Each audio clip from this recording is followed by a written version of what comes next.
Hi. So I wanted to share one incident with you all. Very funny. Instamart के लिए तो मुझे एक आइसक्रीम खानी थी because I was on my periods. तो मुझे इतने मूड स्विंग्स हो रहे थे कि मुझे बस वही पर्टिकुलर आइसक्रीम खानी है, अमूल की एपिक गोल्ड वाली। तो मैं गई इंस्टामार्ट पे, मैंने ऑर्डर किया, मैंने बाकी फैमिली मेम्बर्स के लिए भी ऑर्डर किया। तो ऑलरेडी ऑर्डर 200 प्लस चला गया था। तो मतलब कुछ आई गेस और चार्जेस नहीं लग रहे थे, delivery charge and all free हो गया। तो बट उस पर्टिकुलर आइसक्रीम में ऐसा था कि इंस्टामार्ट पे आई गेस कुछ मैक्स सुपर सेफ कुछ चल रहा होगा, सेवर कुछ चल रहा होगा।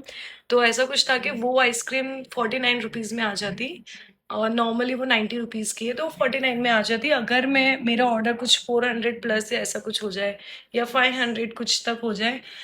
सिर्फ वो आइसक्रीम के लिए मैंने लिटरली लेजिट मैंने अननेसेसरी चीजें मंगाई बिकॉज मुझे वो आइसक्रीम चाहिए थी। गरीब का दिमाग देखो कि 40-50 रुपए बचाने के लिए मैंने अननेसेसरी चीजें ऑर्डर की। ठीक है, अब मैंने ऑर्डर कर दिया।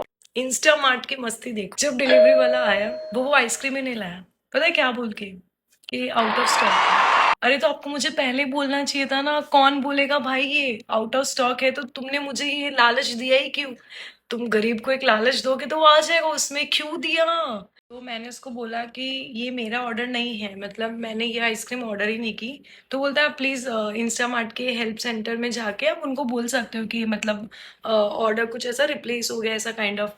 तो मैंने ठीक है वहाँ पे उसको पे कर दिया, उससे बहस नहीं की और मैंने इंस्टामार्ट पे मतलब हेल्प सेंटर पे जाके बात की एम्प्लॉय से। तो उन्होंने हमें बोला अभी अवेलेबल नहीं है हमारे स्टोर पे। मैंने चेक किया तो मैंने कहा आपके स्टोर पे अवेलेबल नहीं है, तो मैंने तो अभी ऑर्डर डाला। तो आप मुझे डायरेक्ट वहां पे दिखा सकते थे sold out, out of stock, कुछ भी बोल सकते थे, बट आपने नहीं बोला क्यों? मतलब मुझे लॉजिक समझ नहीं आ रहा क्यों।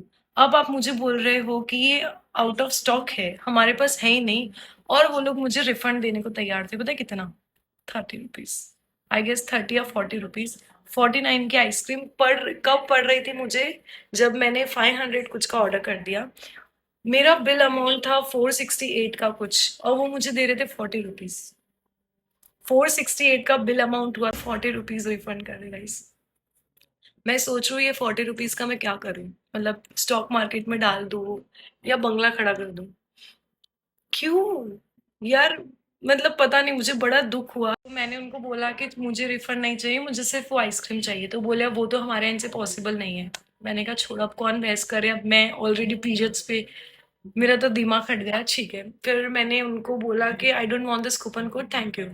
तो उन्होंने बोला कि सॉरी और no amount of the sorry would be enough but still we will give you 100 rupees coupon code. ठीक है, मैंने कहा I still don't want that, मुझे वो आइसक्रीम ही चाहिए। बट उन्होंने कहा हम देंगे। तो मैंने कहा मैं क्या करूँ 100 रुपीज का? कहेंगे तुम्हारे वो आइसक्रीम के लिए मुझे 500 का ऑर्डर करना पड़ेगा, तो ये तो फिर से मेरा लॉस है। बहस नहीं की, मैं फिर इंस्टामार्ट पे गई। मुझे बोल रहे वो आउट ऑफ स्टॉक हो गई, बट स्टिल मैं जब इंस्टामार्ट पे गई वो स्टिल वहां पे अवेलेबल थी, सेम वही ऑफर में। बट उन लोग ने स्टिल मार्क नहीं किया था कि this particular ice cream is sold out और आउट ऑफ स्टॉक। मतलब लॉजिक ही समझ नहीं आया। उसके बाद में अगर कुछ 100 रुपीज का ऑर्डर भी करूँ तो इतने सारे तो उनके चार्जेस थे जो खुद मुझे 200-100 रुपए और ऊपर से देने पड़ते। Don't do this Instamart please, हमारे फीलिंग्स को हर्ट होता है, ऊपर से पीरियड्स।